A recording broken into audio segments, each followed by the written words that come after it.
Hello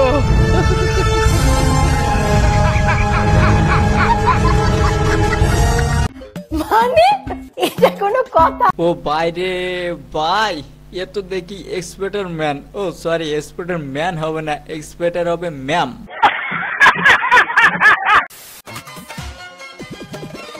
hello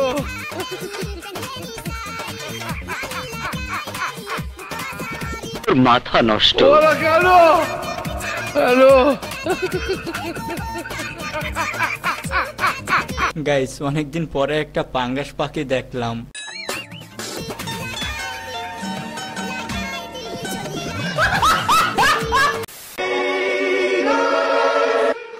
Wait a minute. Who are you? তেমন কিছু না, আপাই চট করে পাকিস্তানি ড্রামায় ঢুকে পড়ছে। আই পেশাব করতেম গেছি আর গার্লফ্রেন্ডের হাতুড়ি আইছি। ওরে ভাই রে, চলে গেছে কই। ওরে ভাই আর কইছি যে আর ভালো লাগে না তোর, আই মানে নিতাম। আরে এটা কি হইলো রে ভাই? আরে ভাই চলে গেছে ভাই। আরে কই আই কো তুমি এনে বসো, আই পেশাব করি আই। ও পেশাব করতেম যাই, আই দে গার্লফ্রেন্ড নাই রে ভাই। ও বন্দি ছিলাম রে ভাই, ওই বন্দি জীবন ধরে না। ও বন্ধু বাতা রে ভাই, প্রেম করছিলাম, ভালোবাসি। এত ভালোবাসার ভিতরে কেমনে দিতে আর বুকের মধ্যে সেলের গাদি উড়ে গেছে। আহারে মেয়ে মানুষ, বেচারা মুতে আসার সুযোগ পর্যন্ত দিল না। গাইছে গল্পের একটা নাম দেওয়া যায়, মুতে হাই গার্লফ্রেন্ড নাই।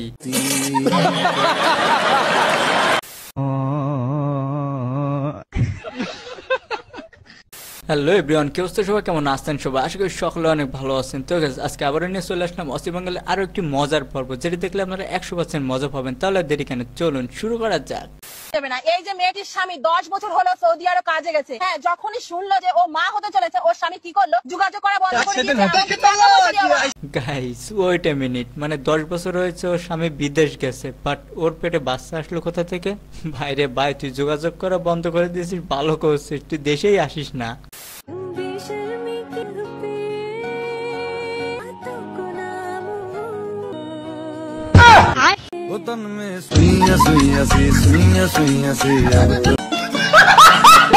তো সেরকম লুচ্চা মার্কা বন্ধু কার কার আছে তার এই ভিডিওটি মেনশন করতে ভুলবেন না কিন্তু।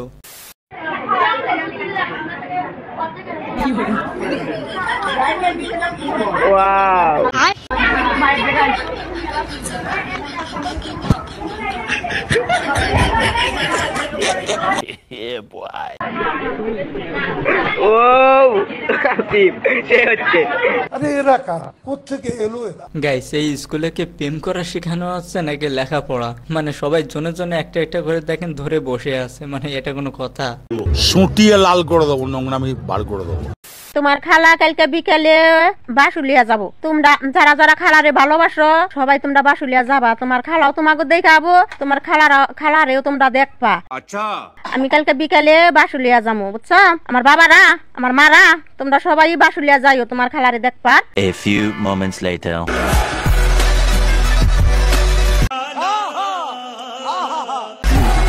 ভাই মারো।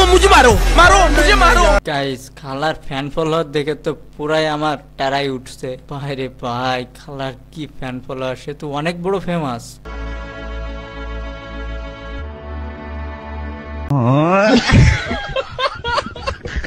একটা বাংলা নববর্ষের দিন, আনন্দের দিন, অবশ্যই আমরা সাজবো, মেকআপ করবো, এটা স্বাভাবিক ব্যাপার। অনেক সুন্দর লাগতেছে। নববর্ষের ইতিহাস যদি কিছু বলতে মনে নাই এখন, ভুলে গেছি এক্সাইটমেন্টে ভুলে গেছে নাকি পারেও না? অনেক মজা লাগতেছে, এই যে নাচবো গাইতেছে, এই যে হাঁটতেছি, র্যালি করতেছি, এমনি সাজি। আরে ভাই নরমাল ভাবে কথা বলো, তো কিলানোর কি আছে? তো দাঁতে ময়লা সেটা তো আমরা দেখতেই পাচ্ছি। যেমন আছে এমন আপা, ওই যে অবস্থা আপার, এই জন্য ভিন্নতা। মেকআপ দিচ্ছেন কেন? আসলে আমার ভালো লাগে, তাই আমি মেকআপ আর্টিস্ট।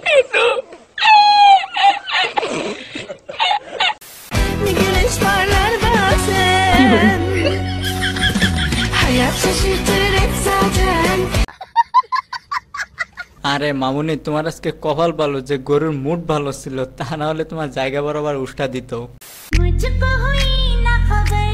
হায় হায়, আপনার বাসা কোথায়? আমার বাসা রংপুর। রংপুরে কেন যাওয়া উচিত জানেন?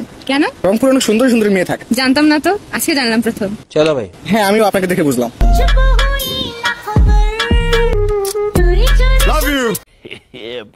আমার জীবনে 3টা ইচ্ছা আছে। কি? একটা হচ্ছে আমি অনেক টাকার মালিক হব, আর একটা হচ্ছে আমি একজন সুখী মানুষ হব, আর আপনার বাচ্চার বাবা হব।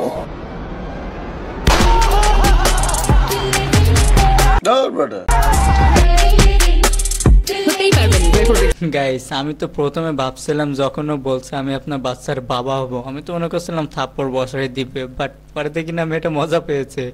অন্য যদি আল্লাহ যদি ওকে সুযোগ দেয় যে কোনো মৃত ব্যক্তির লগে দেখা করিবার সুযোগ দেয়, তাহলে অনেক হার লগে দেখা করিব। হায় হায়, কিয়া ছোটবেলা তো বন্ধুকে আসিল, আমার নাই মারা গিয়ে 32 বছর করতে মারা। ঠিক এখন গিয়ে গো করবো, তার ইচ্ছা আছে আল্লাহ দেখা করে।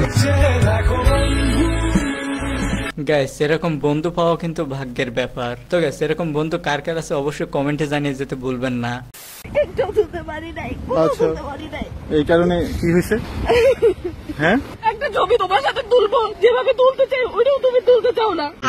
কিভাবে তুলতে চাই আমি? তাই ছবি না তুলে আসছি পর থেকে একবারও বলি নাই ছবি তুলো, একবার কোনো কিছু না। বলেন কি? কোনো ডিমান্ড করি নাই। 6 দিন আমাকে দিয়ে সব জায়গায় ছবি তুলেছি, ওরে প্যারা দিছি আমি। এরপরে তুমি এখন শুরু করছো আমি নাকি ছবি তোলা নিয়ে শুরু, আসার পর থেকে প্যারা দিতেছি। কবে দেখছো? তুমি আসার পর থেকে আমি প্যারা দিতেছি। আজকে কতগুলো ছবি তুলছো, কতগুলো ভিডিও করছো? যতগুলাই তুলি না কেন, আমি সব ফ্ল্যাট ফিটির জন্য রাখছিলাম। এইটা কোনো কথা? সব বেস্ট জামা কাপড় গুলো আমি রেখে দিয়েছি, এগুলো একটাও পকেটে পরি না। এখন পকেট গিয়ে পরার টাইম আছে, আমি শাড়িটাও পরতে পারি নাই। গাইস, এদের এই ঝগড়ার কি নাম দেওয়া যায় অবশ্যই একটু কমেন্টে জানিয়ে যাবেন তো। আর হ্যাঁ, এরকম ন্যাকামো মার্কা বান্ধবী যার যার আছে তারা এই ভিডিওটি মেনশন করতে ভুলবেন না। আঙ্গো শারমিনের জামাই আল্লাহর আতে বানাই না জামাই, জমিন তো বানাই ইনকি জামাই, হাত থেকে জামাই তো কিটা বই বাহা সুখের আর শেষ নাই। আজি একেই বলে পরিস্থিতি যেমনই হোক না কেন বিয়ে না করে ছাড়ছি না। আজকে আমার ফোন দেখে যারা জ্বলতাছো তোমরা জ্বলো, কারণ এটা আইটেল না যে তোমরা কিনতে পারবা। এটা আইফোন, শি ইজ ব্র্যান্ড। ভাই, আইফোনের সাথে কোনো সময় অ্যান্ড্রয়েডের তুলনা করেন না, কারণ আইফোন আইফোনই। কি যেটা চালাইতে কলিজা লাগে ভাইয়া, কলিজা। ভাইয়া, তুমি যদি 1 লাখ টাকার একটা ফোন নিয়ে রাস্তায় নামো, আর আমি যদি একটা আইফোন 6 নিয়ে রাস্তায় হাঁটি, তাহলে তুমি দেখো পোলাপান কোনটার দিকে তাকায়। ভাই, কে কার দিকে তাকাবে তা তো জানি না, বাট তুই যদি রাস্তাঘাটে আসিস তাহলে সবাই তোর দিকেই তাকাবে, কারণ একটাই কথা বলবে যে অনেকদিন পরে পাগলাটা ঘর থেকে বের হয়েছে। গার্লফ্রেন্ডের বাধা দেওয়া দিতেছে, বয়ফ্রেন্ড কি পাট্টা লইতেছে বাধা দেওয়ার সময়, আবার ছেড়ে এটাকেও দিয়ে দিছে। জানিটা রাখো, ও বাই গিফট। বাইরে তাও তোর কপালে একটা গার্লফ্রেন্ড আছে, বাট আমাদের কপালে তো তাও নাই। ম্যান, গিফটটা দেখছো? উফ শিট ম্যান, কি করলাম জীবনে। আর রিক্সা লুতো বুতো রিক্সা মামা দেখতেছে, ছাড়ো না, ছাড়ো ছাড়ো। হ্যাঁ ছাড়ো, ছেলে খুশি অনেক, ঠিক আছে। গিফট পেয়ে বলে ভরপুর খুশি। খোলো ভাইয়া, তোমার জন্য আমরা অপেক্ষা করতেছি, তখন খুলবো এটা।